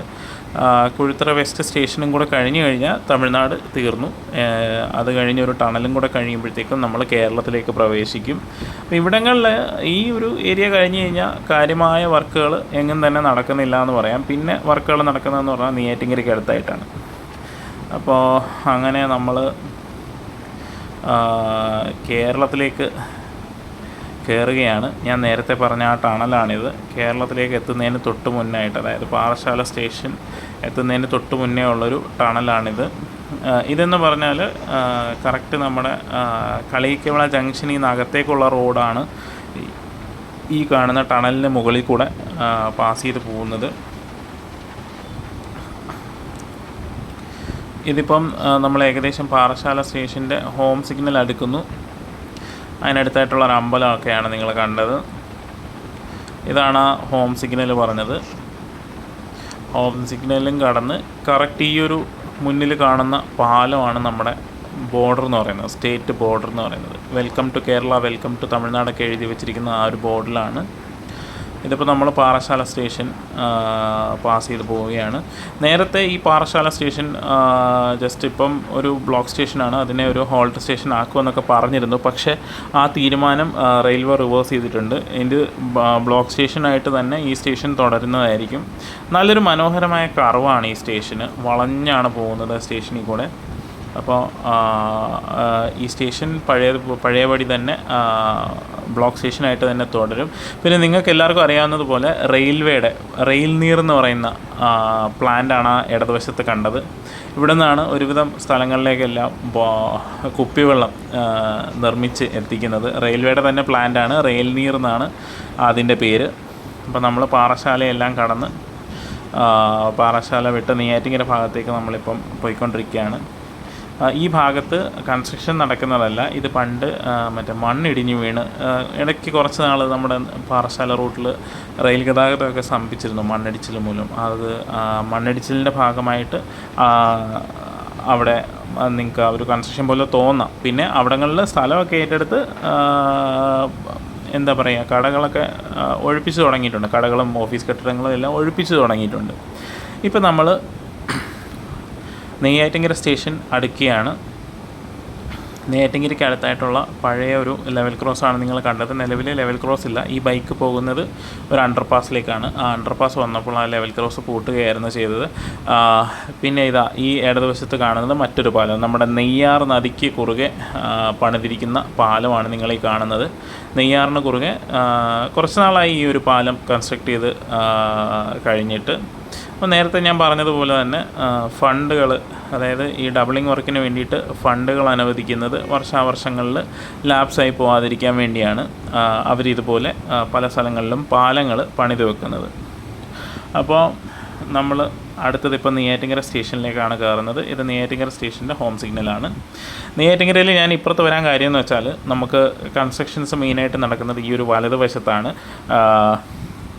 2 പുതിയ റോഡുകൾ അപ്പുറത്ത് പണിയുന്നുണ്ട്. ഒരു ഐലൻഡും പ്ലാറ്റ്ഫോം ഐലൻഡും അപ്പുറത്ത് പണിയുന്നുണ്ട്. ഇനി ഈ ഒരു സൈഡിൽ ചെറിയ തോതിൽ എന്തോ ഒരു കൺസ്ട്രക്ഷൻ നടക്കുന്നത് ഞാൻ കണ്ടു. അപ്പോൾ അതുകൊണ്ടാണ് ഞാൻ ഇപ്പുറത്തെ സൈഡിലേക്ക് പെട്ടെന്ന് വന്നത്. ഈ ഒരു സൈഡിൽ എന്തൊക്കെയോ കൺസ്ട്രക്ഷൻസ് ലെവലിംഗ് വർക്കാണെന്ന് തോന്നുന്നു സ്റ്റാർട്ട് ചെയ്തിട്ടുണ്ട്. അപ്പോൾ ഞാൻ അതും കൂടെ ഒന്ന് കാണിക്കാമെന്ന് വിചാരിച്ചാണ് പെട്ടെന്ന് ഇപ്പുറത്തേക്ക് വന്നത്. അപ്പോൾ നെയ്യാറ്റിൻകരയിൽ നിലവിൽ ഒരു മെയിൻ ലൈനും ഒരു ലൂപ്പ് ലൈനുമാണ് ഉള്ളത്. 2 പ്ലാറ്റ്ഫോമാണ് ആകെ ഉള്ളത്. പക്ഷേ ഭാവിയിൽ അത് 4 ലൈനായിട്ട് മാറുന്നതായിരിക്കും. ഈ കാണുന്ന ഏരിയ എല്ലാം വീതി കൂട്ടി ഇവിടെ എല്ലാം റെയിൽവേ ട്രാക്സ് വരുന്നതായിരിക്കും. കാരണം 4 ലൈൻ എന്ന് പറയുമ്പോഴത്തേക്കും തിരിച്ച് നമ്മുടെ മെയിൻ ലൈനിലേക്ക് പോകുമ്പോഴത്തേക്കും സ്വിച്ച് ചെയ്ത് കയറേണ്ടതൊക്കെ സ്ഥലം വേണ്ടത് കൊണ്ട് കൂടുതൽ സ്ഥലം എടുക്കുന്നതായിരിക്കും ഈ സ്ഥലങ്ങളിലെല്ലാം. അപ്പുറത്ത് നിങ്ങൾക്ക് കാണാം പുതിയ പ്ലാറ്റ്ഫോമുകളുടെ വർക്ക് നടക്കുകയാണ്. നിലവിൽ ഈ വണ്ടി പോകുന്ന ലൈൻ തന്നെയായിരിക്കും ഭാവിയിലെ അപ്പ് ലൈന്. അതിന് അപ്പുറത്തെ സൈഡ്, അതായത് വലതുവശത്ത് ഈ പ്ലാറ്റ്ഫോമിന് അപ്പുറത്തായിട്ടായിരിക്കും നമ്മുടെ ഡൗൺ മെയിൻ ലൈൻ വരുന്നത്. അതായത് 2ഉം 3ഉം പ്ലാറ്റ്ഫോമുകളായിരിക്കും ഭാവിയിലെ അപ്പും ഡൗണും മെയിൻ ലൈൻസ്. അതിനപ്പുറത്തുള്ളത് ഡൗൺ ലൈൻ്റെ ലൂപ്പും ഈ ട്രെയിനിൻ്റെ ഇടതുവശത്തായിട്ടുള്ളത്, അതായത് ഇപ്പോൾ ഉള്ള ലൂപ്പ് അപ്പ് ലൈനിൻ്റെ ലൂപ്പായിട്ടും തുടരുന്നതായിരിക്കും. ഇവിടെ നിങ്ങൾക്ക് കാണാം പുതിയ ഫുട് ഓവർ ബ്രിഡ്ജിന് വേണ്ടിയിട്ടുള്ള സ്ട്രക്ചറുകളൊക്കെ ഓൾറെഡി പണിത് തുടങ്ങിയിട്ടുണ്ട്. പിന്നെ ഈ റെയിൽവേ സ്റ്റേഷൻ്റെ ഇപ്പുറത്തെ സൈഡിൽ, അതായത് ഇടതുവശത്ത് ഇപ്പം ഞാൻ ഈ കാണിക്കാൻ പോകുന്ന സ്ഥലത്തായിട്ട് പ്ലാറ്റ്ഫോമിന് അടുത്തായിട്ട് അവർ വേറൊരു നമ്മുടെ ട്രാക്ക് മെഷീനൊക്കെ വെക്കാൻ വേണ്ടിയിട്ടുള്ളൊരു ചെറിയ ലൈനും കൂടെ പണിയുന്നുണ്ട്. അതിന് വേണ്ടിയിട്ടുള്ള സ്ഥലമാണ് നിങ്ങൾ ആ വലതുവശത്ത് സ്ക്രീനിൽ വലതുവശത്ത് ഇപ്പോൾ കണ്ടത്. പിന്നെ ഈ സ്റ്റേഷൻ്റെ പുതിയ പ്ലാറ്റ്ഫോമുകൾ വരുമ്പോഴത്തേക്കും പ്ലാറ്റ്ഫോമുകളുടെ മൊത്തത്തിലുള്ള നീളം കൂടുന്നുണ്ട്. പിന്നെ അതുമായിട്ട് ബന്ധപ്പെട്ട് സ്റ്റേഷനടുത്ത് ഒരു ലൈനും കൂടെ വരണമല്ലോ, ഒരു മെയിൻ ലൈനും കൂടെ വരുന്നത് കൊണ്ട് അതിനുള്ള കുറച്ച് സ്ഥലം ഏരിയയിൽ ലെവലിംഗ് വർക്കുകൾ സ്റ്റാർട്ട് ചെയ്തിട്ടുണ്ട്. അതാണ് നിങ്ങൾ ഈ മുന്നിൽ കാണുന്നത്. ഇവിടെയൊക്കെ കുറച്ച് ലെവലിംഗ് വർക്കുകൾ നടത്തിയിട്ടുണ്ട്. മധുര ബേസ്ഡ് ആയിട്ടുള്ളൊരു കമ്പനിയാണ് ഇവിടെ കൺസ്ട്രക്ഷൻ വർക്കുകൾ നടത്തുന്നത്. അവർ TN55 ഒക്കെയാണ് അവരുടെ മെയിനായിട്ടും നമ്മൾ കൺസ്ട്രക്ഷൻ നടത്തുന്ന വണ്ടികൾ രജിസ്ട്രേഷൻ കണ്ടിട്ടുള്ളത്. മധുര ഏരിയ ബേസ്ഡാണ് അവർ. അപ്പോൾ ഇവിടുത്തെ നെയ്യാറ്റിൻകര ഭാഗത്തെ അപ്ഡേറ്റുകൾ ഇതാണ്. നെയ്യാറ്റിൻകര ഭാഗത്തെ വിശേഷങ്ങൾ കഴിഞ്ഞാൽ പിന്നെ വർക്ക് നടക്കുന്ന സ്ഥലം എന്ന് പറഞ്ഞാൽ നമ്മുടെ നേമം റെയിൽവേ സ്റ്റേഷന് അടുത്തുള്ള സ്ഥലങ്ങളാണ്. അപ്പോൾ അടുത്ത് ഇനിയിപ്പോൾ നിങ്ങൾ കാണാൻ പോകുന്നത് നേമം റെയിൽവേ സ്റ്റേഷന് അടുത്തുള്ള കാഴ്ചകളായിരിക്കും. അപ്പോൾ ഇവിടം തൊട്ട്, അതായത് നേമം സ്റ്റേഷൻ എത്തിയിട്ടില്ല, എത്തുന്നതിന് മുന്നേ തൊട്ട് തന്നെ കൺസ്ട്രക്ഷൻസ് തുടങ്ങിയിട്ടുണ്ട്. അങ്ങനെ തുടങ്ങാൻ കാര്യം എന്ന് വെച്ചാൽ ഒന്ന് മെയിൻ ലൈൻ ഉണ്ട്, പിന്നെ ഷണ്ടിങ് നെക്കുണ്ട്. അതായത് ഷണ്ടിങ് നെക്ക് എന്ന് പറയുമ്പോഴത്തേക്കും നമ്മുടെ പിറ്റ് ലൈൻ, അതുപോലെ സ്റ്റേബിളിംഗ് ലൈൻ, അതുപോലെ പ്ലാറ്റ്ഫോം, ആ 3 സ്ഥലങ്ങളിൽ നിന്ന് വണ്ടികൾ അങ്ങോട്ടും ഇങ്ങോട്ടും നീക്കാൻ വേണ്ടിയിട്ട് അവരുപയോഗിക്കുന്ന ഒരു സെപ്പറേറ്റ് ലൈൻ. അതായത് മെയിൻ ലൈനിലോട്ട് നമുക്ക് റേക്കിനെ കയറ്റിയിട്ട് നമുക്ക് അങ്ങോട്ടും ഇങ്ങോട്ടും മാറ്റാനൊക്കത്തില്ല, കാരണം അത് മെയിൻ ലൈനിൽ കൂടെ പോകുന്ന വണ്ടികളുടെ ട്രാഫിക്കിനെ ബാധിക്കുമല്ലോ. അതുകൊണ്ട് അതിന് വേണ്ടിയിട്ടൊരു സെപ്പറേറ്റ് ലൈൻ റെയിൽവേ യൂസ് ചെയ്യാറുണ്ട്. അതാണ് ഈ ഷണ്ടിങ് നെക്ക് എന്ന് പറയുന്നത്. അതായത് ഷണ്ടിങ് പർപ്പസിന് വേണ്ടിയിട്ട് ഉപയോഗിക്കുന്ന ഒരു പ്രത്യേക ചെറിയ ലൈൻ. അപ്പോൾ സ്റ്റേഷനിൽ നിന്ന് ഒരു റേക്കിൻ്റെ ഫുൾ ലെങ്ത് കിട്ടുന്ന രീതിയിലായിരിക്കും അത് മുന്നോട്ട് ഏതെങ്കിലും ഒരു ഭാഗത്തോട്ട് ആ ഒരു ലൈൻ എക്സ്റ്റെൻഡ് ചെയ്ത് കിടക്കും. ഇതെന്ന് പറയുന്നത് നമ്മുടെ എന്താ പറയുക, പ്രാവച്ചമ്പലത്ത് നിന്ന് കാട്ടാക്കടയ്ക്ക് ഊരുട്ടമ്പലം വഴി പോകുന്ന റോഡാണ് മുകളിൽ കൂടെ പോകുന്നത്. അവിടുത്തെ പാലത്തിൻ്റെ കൺസ്ട്രക്ഷന് വേണ്ട പ്രാഥമിക നടപടികളെല്ലാം തുടങ്ങിയിട്ടുണ്ട്. ഇനി നമ്മൾ നേമം സ്റ്റേഷൻ്റെ പ്രമൈസസിലേക്ക് നമ്മൾ കടക്കുകയാണ്. നല്ല രീതിയിൽ വർക്കുകൾ നടക്കുന്നുണ്ട്. ഇവിടെ ഞാൻ അറിഞ്ഞത് വെച്ച് 4 പുതിയ 4 പ്ലാറ്റ്ഫോമുകൾ മൊത്തം, അതായത് നിലവിൽ 2 പ്ലാറ്റ്ഫോമുള്ളൊരു ചെറിയ സ്റ്റേഷനാണ്. അപ്പോൾ അത് മാറിയിട്ട് 4 പ്ലാറ്റ്ഫോമുകളും 4 സ്റ്റേബിളിംഗ് ലൈനുകളും 2 പിറ്റ് ലൈനുകളുമാണ് ഈ പുതിയ നേമം റെയിൽവേ സ്റ്റേഷനിൽ ഫസ്റ്റ് ഫേസിൽ ഉണ്ടാവുക. അതിൻ്റെ അകത്ത് ഇപ്പം നിങ്ങൾക്ക് കാണാം, ഈ കാണുന്ന ഫുട് ഓവർ ബ്രിഡ്ജ് ഓൾറെഡി 2 ഐലൻഡുകളെ തമ്മിൽ ബന്ധിപ്പിക്കുന്ന ഒരു foot over bridge already construct ചെയ്ത് വെച്ചിട്ടുണ്ട്. 1ാമത്തെ പ്ലാറ്റ്ഫോം നമ്മുടെ ഈ വീഡിയോയിൽ കാണാൻ പറ്റില്ല, അത് അപ്പുറത്തൂടെയാണ്, അതായത് ഇടതുവശത്താണ്. മൊത്തം 4 പ്ലാറ്റ്ഫോമിൽ 2ഉം 3ഉം പ്ലാറ്റ്ഫോംസ് ആയിരിക്കും അപ്പും ഡൗണും മെയിൻ ലൈനായിട്ട് നിൽക്കുക. ഈ കാണുന്ന സ്ഥലങ്ങളെല്ലാം നമ്മുടെ തിരുവനന്തപുരം ഭാഗത്തേക്കുള്ള വഴിയാണ്. ഇവിടെ ഒരു മെയിൻ ലൈനും കൂടെ വരും. ഈ കാണുന്ന ഈ തൊട്ടടുത്തുള്ള ലൈൻ തന്നെ ആയിരിക്കണം മെയിൻ ലൈനായിട്ട് മാറുന്നത്. അപ്പോൾ അതിൻ്റേതായിട്ടുള്ള കുറച്ച് സ്ഥലങ്ങളിൽ മണ്ണെടുപ്പും കാര്യങ്ങളൊക്കെ സ്റ്റേഷൻ്റെ വർക്കിന് വേണ്ടിയിട്ട് നടക്കുന്നുണ്ട്. ഇത് കഴിഞ്ഞാലും ഇവിടം കഴിഞ്ഞാൽ പോലും മെയിൻ ലൈനിന് വേണ്ടിയിട്ടുള്ള ലെവലിംഗ് വർക്കുകൾ ഒരുപാട് സ്ഥലങ്ങളിൽ നടക്കുന്നുണ്ട്. തിരുവനന്തപുരം മുതൽ നേമം വരെയാണ് നമ്മുടെ എന്താ പറയുക കേരളത്തിൽ ഈ പാതയുടെ ഡബിളിംഗ് വർക്ക് മെയിനായിട്ട് നടക്കുന്നത്, അതായത് ഫുൾ ഫ്ലെഷ്ഡ് ആയിട്ട് നടക്കുന്നത്. ഏകദേശം നമ്മുടെ കിള്ളിപ്പാലം ഏരിയ വരെ വർക്കുകൾ ഓൾറെഡി നടക്കുകയാണ്. ഈ കാണുന്നത് നമ്മുടെ വെള്ളായനിയിൽ നിന്ന് തിരുമലയ്ക്കൊക്കെ പോകുന്ന റോഡിൻ്റെ ഭാഗമായിട്ടുള്ള മേൽപ്പാലമാണ്. അടുത്തത് വരുന്നത് നമ്മുടെ പാപ്പനംകോട് എസ്റ്റേറ്റ് എന്ന് പറയുന്ന ഏരിയയാണ്. അവിടെയെല്ലാം നല്ല തോതിൽ ലെവലിംഗ് വർക്കുകൾ, പിന്നെ കുറച്ച് കോൺക്രീറ്റ് വർക്കുകൾ, പുതിയ ഓടകളുടെയൊക്കെ എക്സ്റ്റൻഷൻ എടുക്കുന്നത്, അങ്ങനെയുള്ള വർക്കുകളൊക്കെ ദ്രുതഗതിയിൽ തന്നെ നടക്കുന്നുണ്ട്. അത്യാവശ്യം നല്ല സ്പീഡിലാണ് ഈ ഏരിയയിലൊക്കെ ഡബിളിംഗ് വർക്കുകൾ നടക്കുന്നത്. പിന്നെ തമിഴ്നാട്ടിൽ നടക്കുന്ന വർക്കുമായിട്ട് നമുക്ക് കമ്പയർ ചെയ്യാൻ പറ്റില്ല. കാരണം തമിഴ്നാട് നാറോൽ സൈഡൊക്കെ വർക്ക് ചെയ്തത് RVNL എന്ന് പറയുന്ന കമ്പനിയാണ്. അവർ ഇച്ചിരി കുറച്ചുകൂടെ എഫിഷ്യൻ്റാണ് നമ്മുടെ ഈ കേരളത്തിൽ കൺസ്ട്രക്ഷൻ നടത്തുന്ന കമ്പനികളെ വെച്ച് നോക്കുമ്പോൾ. ഇതാണ് ഞാൻ നേരത്തെ പറഞ്ഞ നമ്മുടെ പാപ്പനംകോട് എസ്റ്റേറ്റ് എന്ന് പറഞ്ഞ ഭാഗങ്ങൾ. കുറച്ച് മുന്നിലായിട്ടൊരു പാലമുണ്ട്. ആ പാലം കറക്റ്റ് പാപ്പനംകോട് എസ്റ്റേറ്റ് ബസ് സ്റ്റോപ്പിന് അടുത്തായിട്ടുള്ള പാലമാണ്. ഇവിടെയെല്ലാം നിങ്ങൾക്ക് കാണാം, നമുക്ക് സൈഡിൽ ഭിത്തിയൊക്കെ കെട്ടിക്കൊണ്ടിരിക്കുകയാണ്. അതായത് അവിടം വരെ ആയിരിക്കും റെയിൽവേ ലൈനുകൾ, പുതിയ ലൈനുകൾ ഉണ്ടായിരിക്കാം. അവിടെയൊക്കെ ലെവലിംഗ് വർക്കുകൾ പുരോഗമിക്കുകയാണ്. ഇതാണ് ഞാൻ നേരത്തെ പറഞ്ഞ പാപ്പനംകോട് എസ്റ്റേറ്റ് എന്ന് പറയുന്ന ഭാഗം. പാപ്പനംകോട് എസ്റ്റേറ്റ് കഴിഞ്ഞാൽ നമ്മുടെ തമലം ഏരിയയിലുള്ള ലെവൽ ക്രോസിൻ്റെ അടുത്തേക്ക് നമ്മൾ നീങ്ങുകയാണ്. തമലം റൂട്ടിലൊരു ലെവൽ ക്രോസ് ഉണ്ട്. ആ ലെവൽ ക്രോസാണ് അടുത്തതായിട്ട് വരിക. ഇവിടെ നിങ്ങൾക്ക് റൈറ്റ് സൈഡിൽ കൺസ്ട്രക്ഷൻ നടക്കുന്നുണ്ട്, അത് കാണാൻ പറ്റില്ല, കാരണം ലെവലിംഗ് വർക്കുകൾ നടക്കുകയാണ്. പക്ഷേ ട്രാക്കിനടുത്തേക്ക് ഇതുവരെ ലെവലിംഗ് നടത്തിയിട്ടില്ല. എന്നാലും നിങ്ങൾക്ക് ഇവിടെ റൈറ്റ് സൈഡിൽ കാണാം വർക്കുകൾ ഓൾറെഡി നല്ല തോതിൽ നടക്കുന്നുണ്ട്. അതേപോലെ തന്നെ ആ ഉയർന്ന പ്രദേശങ്ങളിലും ലെവലിംഗ് വർക്കുകൾ സ്റ്റാർട്ട് ചെയ്തിട്ടുണ്ട്. പക്ഷേ ട്രാക്കിനടുത്തേക്ക് എത്താത്തത് കൊണ്ടാണ് നിങ്ങൾക്കത് കാണാൻ പറ്റാത്തത്. ഇവിടങ്ങളിലെല്ലാം പ്രധാനമായിട്ടും ഈ ഓടകളും പിന്നെ വെള്ളം പോകുന്ന ചാലുകളും ഇവിടെയൊക്കെ പുതിയ പാലത്തിൻ്റെ കൺസ്ട്രക്ഷൻ നടക്കുന്നുണ്ട്. അപ്പോൾ ഈ ചെറിയ ചെറിയ വെള്ളം പോകാനുള്ള ചാലുകളൊക്കെ ഉണ്ട്. അപ്പോൾ അതൊക്കെ കോൺക്രീറ്റ് ചെയ്ത് അത് എക്സ്റ്റൻഷൻ ചെയ്തെടുക്കണമല്ലോ. അതായത് പുതിയ വരുന്ന ലൈനുകളും അതിൻ്റെ അടിയിൽ വരുന്ന രീതിയിൽ ചെയ്യണമല്ലോ. ഞാൻ നേരത്തെ പറഞ്ഞ ലെവൽ ക്രോസാണ്, അത് തമലം റൂട്ടിലേക്കുള്ള ലെവൽ ക്രോസാണ്. ഇവിടെ മാത്രമാണ് വർക്ക് നടക്കുന്നിടത്തൊരു വീട് പൊളിക്കാതെ എന്താ പറയുക ട്രാക്കിനടുത്ത് തന്നെ ആയിട്ട് ഇരിക്കുന്നത് കാണുന്നത്. ബാക്കി ഒരുവിധം എല്ലാ വീടുകളും പൊളിച്ചിട്ടുണ്ട്. പിന്നെ നമ്മുടെ എന്താ പറയുക വാട്ടർ അതോറിറ്റിയുടെ കുറേ പൈപ്പുകൾ ഇവിടങ്ങളിലെല്ലാം ട്രാക്കിലുണ്ടായിരുന്നെന്നാണ് നമ്മൾ വാർത്തകളിലൊക്കെ നമ്മൾ കണ്ടിട്ടുണ്ടായിരുന്നു. ഈ അടുത്ത് അതിൻ്റെ വർക്കുകൾ നടത്തി. തിരുവനന്തപുരത്ത് കുറച്ച് കുടിവെള്ളത്തിൻ്റെ പ്രശ്നമൊക്കെ വന്നായിരുന്നു. ആ പൈപ്പുകൾ മാറ്റി സ്ഥാപിക്കാൻ വേണ്ടിയിട്ട് കേരള വാട്ടർ അതോറിറ്റി വർക്ക് എടുത്തപ്പോഴാണ് ആ വാൽവുകളിൽ എന്തോ പ്രശ്നം ഉണ്ടായതും അലൈൻമെൻറ്റിൻ്റെ ഇഷ്യൂസ് കാരണം വാൽവുകൾ ലീക്ക് കണ്ടെത്തുകയും പിന്നെ കുറച്ച് കൂടുതൽ സമയം എടുത്താണ് അവർക്ക് അതിൻ്റെ അറ്റകുറ്റപ്പണികൾ നടത്താൻ പറ്റിയത്. ഇത് ഏകദേശം നമ്മൾ കരമന സൈഡ് എത്തിയിട്ടുണ്ട്. കരമന ഭാഗമാണ് നമ്മളിപ്പം കടന്നു പോയിക്കൊണ്ടിരിക്കുന്നത്. ഇവിടങ്ങളിലെല്ലാം അത്യാവശ്യം നല്ല തോതിൽ വർക്കുകൾ നടക്കുന്നുണ്ട്. നിങ്ങൾക്ക് കാണാം വീഡിയോയിൽ. ലെവലിംഗ് വർക്കുകളാണ് പ്രാഥമികമായിട്ട് നടക്കുന്നത്. പിന്നെ പുഴകൾക്ക് കുറുകെ ഇപ്പം കിള്ളിയാറിന് കുറുകെ ആണെങ്കിലും കരമനയാറിന് കുറുകെ ആണെങ്കിലും പുതിയ പാലങ്ങളുടെ വർക്കൊക്കെ നടക്കുന്നുണ്ട്.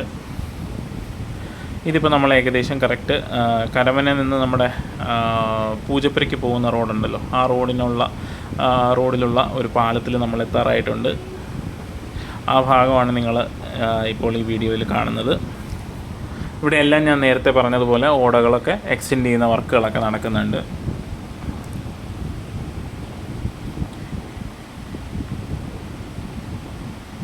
അപ്പോൾ ഞാൻ യാത്ര ചെയ്തുകൊണ്ടിരിക്കുന്നത് ട്രിച്ചി ട്രിവാൻഡ്രം വണ്ടിയാണ്. നമ്മൾ ഏകദേശം തിരുവനന്തപുരം എത്താറാവുന്നു. ഇതാണ് ഞാൻ നേരത്തെ പറഞ്ഞ കരമന പൂജപ്പുര റൂട്ടിലെ പാലം.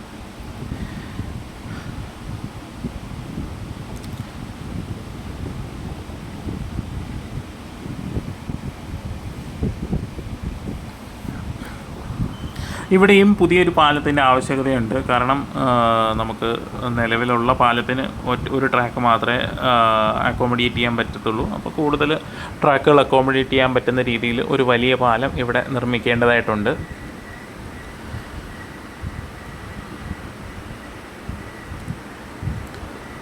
ഈ ഒരു ഭാഗം കുറച്ച് നാളുകൾക്ക് മുന്നേ മണ്ണിടിച്ചിലൊക്കെ ഉണ്ടായൊരു ഭാഗമാണ്.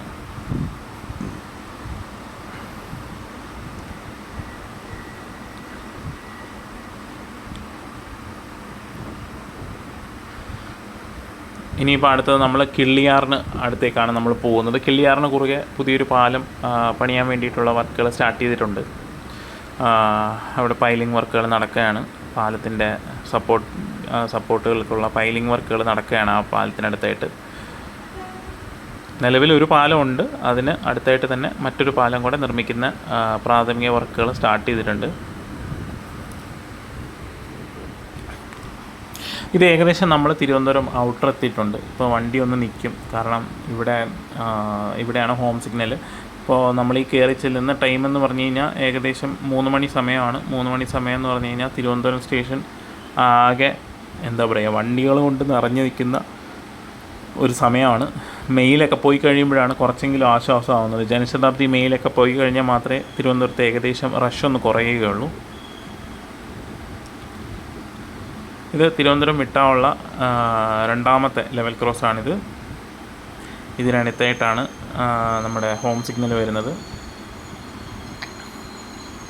ഇത് കഴിഞ്ഞ് ഒരു ലെവൽ ക്രോസും കൂടെ കഴിഞ്ഞിട്ടാണ് നമ്മുടെ സ്റ്റേഷൻ, തിരുവനന്തപുരം സ്റ്റേഷൻ വരുന്നത്. അപ്പം നമുക്ക് സിഗ്നൽ കിട്ടിയിട്ടില്ല, നമ്മുടെ വണ്ടി ഇവിടെ നിർത്തുകയാണ്. അപ്പം നമുക്ക് സിഗ്നലായിട്ടുണ്ട്. നമ്മൾ വണ്ടി ഇതാ പതുക്കെ നീങ്ങി തുടങ്ങുന്നു. ഇവിടങ്ങളിലെല്ലാം പുതിയ ട്രാക്കിനുള്ള വർക്കുകൾ ഇതാ നടക്കുന്നുണ്ട്, നിങ്ങൾക്ക് കാണാം. ഇപ്പോൾ നിങ്ങൾ കണ്ടത് പ്രകാരം ആ വീഡിയോയിൽ ലെവൽ ക്രോസ് കറക്റ്റ് പുതിയ ട്രാക്ക് വരേണ്ടിടത്താണ് ഇരിക്കുന്നത്. അപ്പോൾ അതെല്ലാം മാറ്റി സ്ഥാപിച്ച് ഗേറ്റുകളൊക്കെ മാറ്റി സ്ഥാപിക്കേണ്ടതായിട്ടുണ്ട്. അങ്ങനെ ഒരുപാട് വർക്കുകൾ എന്തായാലും പെൻഡിങ് ഉണ്ട്. എന്തായാലും വർക്കുകൾ നടക്കുന്നുണ്ട്. നമുക്ക് ഒരു അടുത്ത വർഷത്തോടു കൂടി നിയമം വരെയുള്ള ഡബിളിംഗ് തീരും എന്നാണ് നമുക്ക് അറിയാൻ കഴിയുന്നത്. അതേപോലെ തന്നെ നമ്മുടെ എരണിയൽ വരെയുള്ള, നാഗർകോവിൽ തൊട്ട് എരണിയൽ വരെയുള്ള, നാറോൽ ടൗൺ തൊട്ട് എരണിയൽ വരെയുള്ള ഭാഗവും അടുത്ത വർഷം കമ്മീഷൻ ചെയ്യുമെന്നാണ് അറിയാൻ കഴിയുന്നത്. അപ്പോൾ അത്രയും ഭാഗമെങ്കിലും ആവുന്നതോടെ നമ്മുടെ എന്താ പറയുക, തിരുവനന്തപുരം നാറോൽ റൂട്ടിലെ യാത്രാക്ലേശം ഒരു പരിധി വരെ കുറയുമെന്ന് നമുക്ക് കരുതാം. എന്നാലും മൊത്തം ദൂരം ഡബിളിങ് കഴിയാതെ നമുക്ക് ആശ്വസിക്കാനൊക്കത്തില്ല, മൊത്തത്തിൽ ആശ്വസിക്കാനൊക്കത്തില്ല. ഇവിടങ്ങളിലെല്ലാം നിങ്ങൾക്ക് കാണാം വർക്കുകളൊക്കെ നടക്കുന്നുണ്ട്. ഇതൊക്കെ കറക്റ്റ് പറഞ്ഞാൽ ഒരു ചതുപ്പ് നിലമാണ്, വെള്ളമാണ്. അപ്പോൾ ലെവലിംഗ് എല്ലാം ഇച്ചിരി ടഫായിരിക്കും. ഇതൊക്കെ വീടുകളൊക്കെ ഇങ്ങോട്ട് എക്സ്റ്റെൻഡ് ചെയ്തുണ്ടായിരുന്നു. അവിടെയെല്ലാം അവരുടെ പഴയ വീടുകളൊക്കെ പൊളിച്ച് മാറ്റി പുതിയ വീടുകൾ പണിത് പെയിൻ്റ് അടിച്ച് കുട്ടപ്പന്മാരാക്കി വെച്ചേക്കുന്നത് നമുക്ക് കാണാം. ഇത് ഏകദേശം നമ്മൾ കിള്ളിപ്പാലം ഏരിയയിലേക്ക് നമ്മൾ അടുക്കുകയാണ്. ഈ കാണുന്ന ലെവൽ ക്രോസാണ് കിള്ളിപ്പാലത്ത് നിന്ന് നമ്മൾ അകത്തോട്ട് PRSൻ്റെ അവിടെ നിന്ന് അകത്തോട്ട് പോകുന്ന ആ ഒരു ലെവൽ ക്രോസാണ്. തിരുവനന്തപുരം സ്റ്റേഷൻ വിട്ട 1-ാം നമ്പർ ലെവൽ ക്രോസ് ഇതാണ് കിള്ളിയാറ്. കിള്ളിയാറിന് കുറുകെയും പാലം വരേണ്ടതായിട്ടുണ്ട്. പുതിയ പാലം വരുന്നതിനോട്ടുള്ള പൈലിംഗ് വർക്കുകൾ ഞാൻ നേരത്തെ പറഞ്ഞിരുന്നു, പൈലിംഗ് വർക്കുകൾ നടക്കുകയാണെന്ന്. ആ പൈലിംഗ് വർക്കുകൾ ഇവിടെയാണ് നടക്കുന്നത്. ഇവിടെയായിട്ടായിരിക്കും പുതിയ പാലം വരുന്നത്. അപ്പോൾ അങ്ങനെ നമ്മൾ കിള്ളിയാറും കടന്ന് തിരുവനന്തപുരം റെയിൽവേ സ്റ്റേഷനിലേക്ക് പ്രവേശിക്കുകയാണ്. അപ്പോൾ ഈ ട്രെയിനിൻ്റെ വലതുവശത്ത്, ഇപ്പോൾ കാണുന്ന സ്ക്രീനിലെ വലതുവശത്ത് തന്നെയായിരിക്കും പുതിയ ട്രാക്ക് വരുന്നത് എന്നാണ് ഞാൻ പ്രതീക്ഷിക്കുന്നത്. പിന്നെ തിരുവനന്തപുരത്തിൻ്റെ ഷണ്ടിങ് നെക്ക് ഈ ട്രെയിൻ പോകുന്നതിൻ്റെ ലെഫ്റ്റ് സൈഡിലായിട്ടാണുള്ളത്. ഇടതുവശത്തെ ഭാഗത്താണ് ഷണ്ടിങ് നെക്ക് ഉള്ളത്. ഷണ്ടിങ് നെക്ക് എക്സ്റ്റെൻഡ് ചെയ്ത് നേമം വരെ പോകുമെന്നാണ് ഇടയ്ക്ക് കേട്ടത്. സ്ഥലം കിട്ടുന്നതിൻ്റെയൊക്കെ ഒരു ബേസിസിലായിരിക്കും ആ ലൈൻ നേമം വരെ എക്സ്റ്റെൻഡ് ചെയ്ത് കിട്ടുക. നേമം വരെ എക്സ്റ്റെൻഡ് ചെയ്ത് കഴിഞ്ഞ് കഴിഞ്ഞാൽ മെയിൻ ലൈനെ ബാധിക്കാതെ നമുക്ക് റേക്കുകൾ അങ്ങോട്ടും ഇങ്ങോട്ടും നീക്കുവാനൊക്കെ സാധിക്കും. അത് വളരെയധികം അഡ്വാൻറ്റേജ് ഉള്ളൊരു സംഭവമാണ്. അങ്ങനെയൊക്കെ വന്നാൽ നല്ലതായിരിക്കും.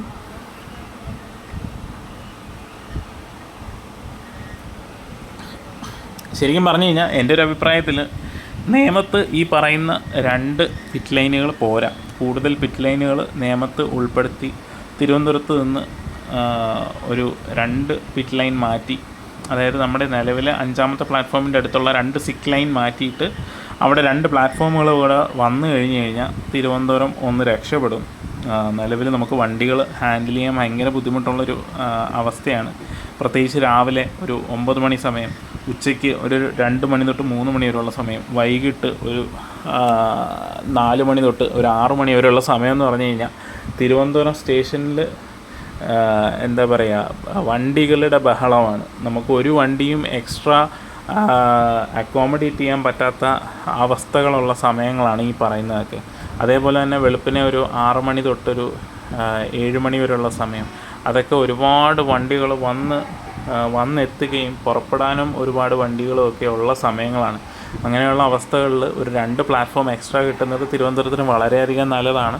പാടാണ്, അറിയാം, എല്ലാം കൂടെ ഒറ്റയടിക്ക് നടക്കത്തില്ല. പക്ഷേ എന്നാലും ഭാവിയിൽ ഒരു എന്താ പറയുക, നേമം സ്റ്റേഷനിൽ നമ്മൾ പിറ്റ് ലൈനുകളുടെ എണ്ണം കൂട്ടി, അതായത് അവിടെ ഇപ്പോൾ 2 എന്നുള്ളത് ഒരു 4 ആക്കി കഴിഞ്ഞ് കഴിഞ്ഞാൽ നമുക്ക് സുഖമായിട്ട് തിരുവനന്തപുരത്ത് 2 പിറ്റ് ലൈൻ കുറച്ച് അവിടെ 2 പ്ലാറ്റ്ഫോമുകൾ കൊണ്ടുവരാൻ പറ്റും. അങ്ങനെ കൊണ്ടുവന്ന് കഴിഞ്ഞാൽ അത് നമ്മളെ വളരെയധികം സഹായിക്കുന്ന ഒന്നായിരിക്കും.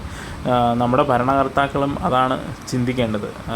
പ്രത്യേകിച്ച് ഒരു നാടിന് ഏറ്റവും ആവശ്യം ഒരു ട്രെയിനിന് സ്റ്റോപ്പ് കൊടുക്കുന്നതല്ല എന്ന് നമ്മുടെ ഭരണകർത്താക്കൾ മനസ്സിലാക്കണം. അടിസ്ഥാന സൗകര്യങ്ങൾ വികസിക്കണം, അതായത് പ്ലാറ്റ്ഫോമുകളുടെ എണ്ണം കൂടണം.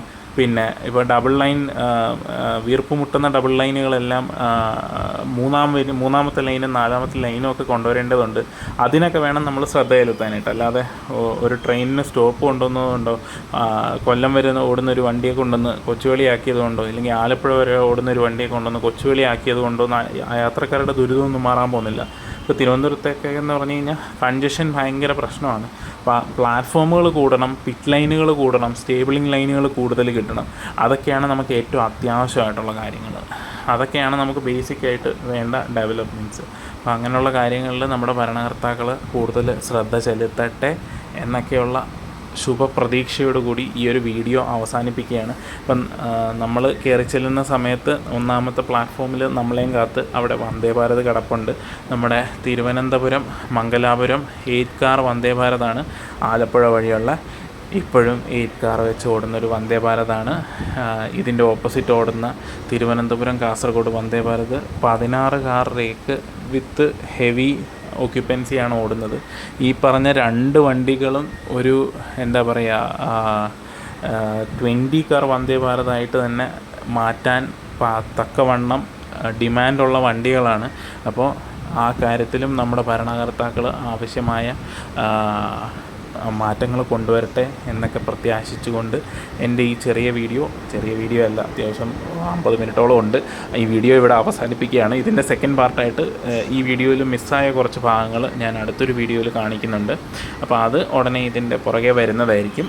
അപ്പോൾ ഇത്രയും നേരം എൻ്റെ വീഡിയോ കണ്ട എല്ലാവർക്കും നന്ദി. ഈ ഡബിളിംഗ് വർക്കിനെ പറ്റിയും ഞാൻ പറഞ്ഞ കാര്യങ്ങളെ പറ്റിയും നിങ്ങൾക്കുള്ള അഭിപ്രായങ്ങൾ ദയവേത് നമ്മുടെ കമൻറ്റ് സെക്ഷനിൽ അറിയിക്കുക. അപ്പോൾ എല്ലാവർക്കും നന്ദി. അടുത്തൊരു വീഡിയോ ആയിട്ട് ഉടൻ തന്നെ നമുക്ക് കാണാം. Thank you and by.